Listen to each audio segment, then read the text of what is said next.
Monrovia, Liberia. Construction crews are hard at work at fixing up this country's executive mansion, the enormous and historic edifice that is supposed to be home to whoever wins the presidential elections. If, that is, they have the stomach to move in. The place, as any Liberian will tell you, is both haunted and jinxed. I'm from Liberia, so I should know. No president who has slept at the mansion for any extended period has come to a decent end.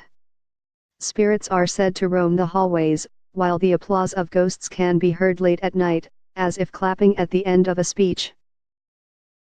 Security guards stationed at the mansion, everybody in Liberia calls it the mansion, report that sometimes in the wee hours of the morning, around the time President William R. Tolbert was gutted, in pajamas and bathrobe, by men led by a successor, who would come to his own premature end, the smell of cooking food wafts through the air as ghosts prepare poor Mr.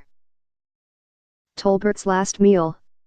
The current president of Liberia, Ellen Johnson Sirleaf, appears to have made it to the end of her term intact. She will be stepping down in January after her successor is chosen in a runoff scheduled for November 7. That's if it happens. With one exception, the men from the major parties vying to replace her who didn't come in first in the October 10 elections are complaining that the vote, which international observers say was fair, was not. Worried that the former soccer star George Weah, who garnered by far the most votes in October, is poised to win the runoff, 3 of the other major candidates, including Mrs. Sirleaf's own vice president, have called for the election results to be annulled. They accused Mrs. Sirleaf, who didn't publicly endorse anyone, of interfering on behalf of the soccer player, whom she beat twice. However this shakes out, one thing seems clear: Mrs. Sirleaf has survived, and the common wisdom here is that one reason for this is her refusal to sleep at the mansion, except for a couple of nights after she was inaugurated in 2006. As they say in Liberia, small shame better than big shame. Within days, Mrs. Sirleaf was out of there, returning to her own house under a claim that the place needed to be redecorated before she could move in.